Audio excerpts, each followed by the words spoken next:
What's poppin', y'all? Welcome back to I Do It Myself. I'm Wayno. How y'all feeling today? If you like what it is that we do over here on this channel, and I hope y'all do, hit the sub button. Hit them likes and run up that hype. Today we talking about the civil war that's been happening in hip-hop regarding the ladies. I feel like since the pandemic, almost everything has been unpredictable. It's been a lot of highs and way more lows. Let's just keep it at that. It's way more lows than it's been highs. But we've been getting decent moments. Let's not front. We've been getting a lot of decent moments, especially if you like battle rap, or not even battle rap, but just beefing, right? Like, let's just talk about beefing and rap. I think everybody's entertained by some sort of level of competition, and that's since the beginning of time when it comes to hip hop. You know, a lot of hip hop is based and rooted in going back and forth in subs and battle raps. And today we are going to talk about how Bia and others have been responding to Cardi B. I feel like Cardi B is the winner in all of this. She is definitely coming out on top as the winner in all of this, regardless to the sales and the using the old records, the certified platinum in a day, and which I ain't gonna lie, salute the Taylor Swift fan base because she's selling physical copies ridiculously. Y'all want to support y'all favorite artists, y'all need to just buy physical copies like y'all used to back in the day if you really want to help those numbers. But Cardi had the song Pretty and Petty, and we all know how that song went, her going at Bia. Bia's responded. But not how you think. She did an interview with Nessa at Hot 97, and this is what she had to say regarding Cardi B. Whether she dissed me or not.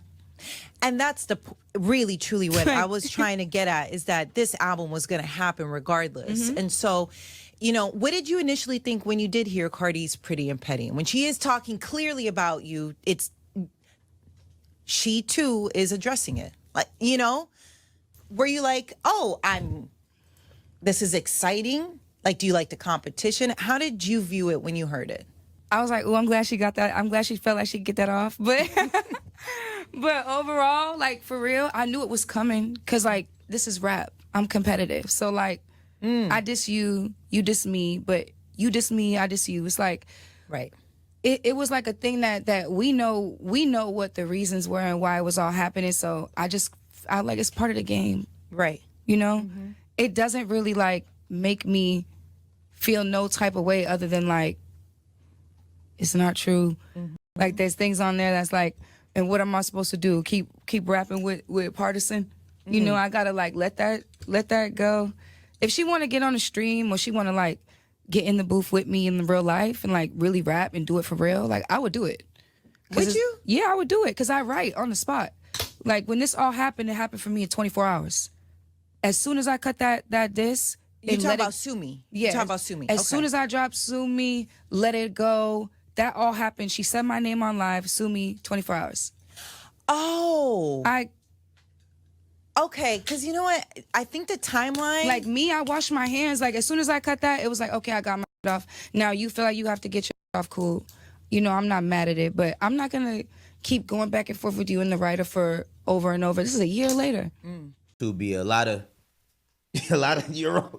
Y'all doing it. Y'all Euro stepping the rap. Now listen, she said, yo, if I want to keep going rapping back and forth with Partisan, listen.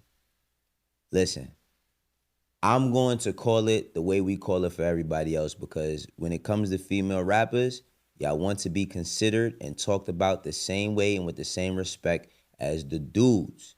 Y'all wanted to be an equal playing field. So let's talk about it from an equal playing field standpoint. Just if y'all was dudes, just keeping it 1,000. And I like Bia as an artist. I think Bia makes dope records. She has a campaign with the WNBA. She doing her thing. She about to drop and all that. But she spanked you with Wannabe. She spanked you on that.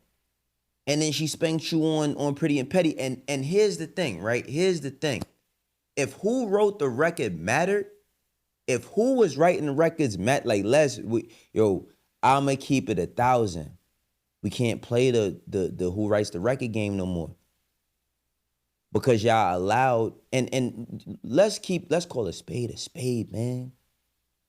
When Drake got outed for his writing issues, and he has nothing to do with this, but I'm just talking about when Drake got, for writing, and he came back with more hit records, y'all saluted him as still to be one of the best. So we cannot move the goalposts and say, well, Cardi don't write her records, and then everybody's like, but Drake is the greatest for having so many #1 hits and so many #1 albums and beating out Michael Jackson for the top spot and all these other things. If you can accept it there, why can't it be accepted anywhere else? I just think that advisors should forewarn you. And we got conversation for everybody today because the Civil War has been brewing. It's been going on. And we wanted people to get in their bag.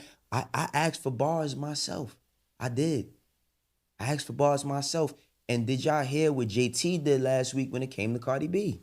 Your mammy ran a whorehouse. The only time I seen you with a pen was at the courthouse. Now, my biggest critique, and it's crazy. It's really crazy. JT put out a diss record and a half on Cardi, and it's like nothing happened. It's literally like nothing fucking happened. It's like, yo, this was the quietest. This was like the Joyner Lucas and what's his name shit. The Joyner Lucas and Skepta shit. You know what I mean? No, nothing. Like, yo, she put out this record and nothing happened. Like, nobody cared. That shit is crazy. I don't know if it's because of how big Cardi is as an artist, or if she really thought that she said something that was that like, to me, the beat was bad. And then even her delivery, man, like, yo, her delivery was not it. It was not it. And that's why I ain't gonna lie, I had said, man, they best bet is to either apologize or just come back with some hits. Just come back with some hits. Just come back with some hits. Because I don't think that they could compete with Cardi in that space. But Cardi responded too on her story. Let's watch what she said. They keep saying, let's get active, baby. What? Spend a bitch fucking streams in the club. 25,000. Spend your fucking streams in the club, bitch. Hating ass bitch. Ungrateful ass bitch. That was crazy. Spend your streams in the club, you know what I mean? And then goes back into doing Magnet, the song where she disses JT on it, right? But then it got me to thinking, even when it comes to Cardi. Because see, that's the thing. Y'all throw these numbers around. Spend a bitch streams and do this and do that and I do this and I do that. I get it. Rap is a braggadocious place. It comes from a place of arrogance. It comes from a place of bravado, especially when you get money. When you get money in rap, you could pop it. That's what they say. Like, you could pop that shit. You could talk however you want to talk. When you the biggest and all, you know what I mean? She's coming off, and I'm gonna keep it 100. A lot of y'all don't like Cardi B. I do like her album. A lot of y'all may not like her, period, but I like her album. But then it took me back to this tweet that Cardi has said to Nicki, and she said, why you keep bringing up my album? You've been in the game for like 16 years. You need to compare yourself to your peers, Rihanna, Taylor Swift, Drake. I was in high school when you came out. What the F is you comparing yourself to me for? Now, we all know that history repeats itself. And when it comes to New York hip hop specifically, both of them is from New York, Cardi B and Nicki Minaj, two of the biggest artists of the past 2 decades. They're both from New York, but let's call it how it is. There's always been a rivalry between women in New York. Lauryn Hill is not from New York. She's from Jersey. So don't start throwing that. Remy, she's had her problems in her spats with artists, specifically Nicki Minaj. Nicki Minaj has had her spats with Lil' Kim. Lil' Kim has had her spats with Foxy. There's always been some shit. Cardi B, I think that it's 2 things. It's one, you was a threat. If you wasn't a threat, you wouldn't be addressed. Cardi B came out of nowhere. When she was on Love and Hip Hop, I can honestly say I did not think that she was going to reach or attain the amount of success that she did. But she did it.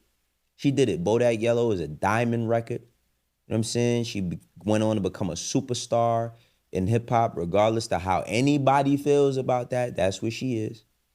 And you were a threat to that spot. So, of course, there was a lot of, and then you get the motorsport and all that other shit, right? And then it's the, do she write this or do she write? And I'm going to keep it 100. I don't think, in 2025, that can't even be an issue if somebody's writing it or not, because a lot of y'all favorite niggas don't write their raps neither. We ain't even going to address that one.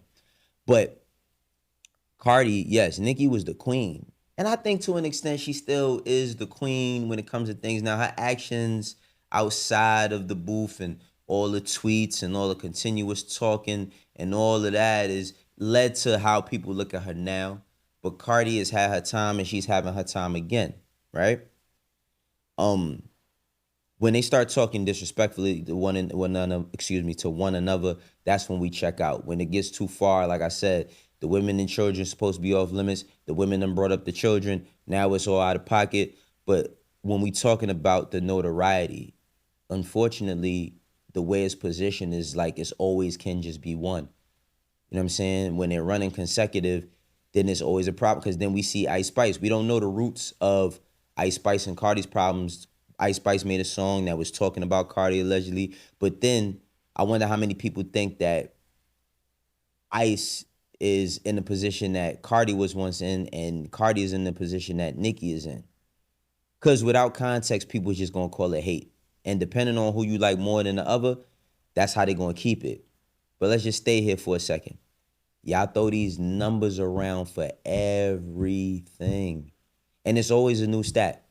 Is who went platinum the first day, who sold the most units, who held their breath on the first 15 seconds of their album while a person produced and mixed it, and then you rap. It's all types of new stats all the time. And that shit deteriorates the actual music. That's why even when music comes out, people celebrate it for a second, but then they off it because there's so many other antics as to why they try to make us like the music. So many. Going forward, 2026 coming up, one thing the clips have shown is that if you stick to the plan and you make good music, it's going to resonate.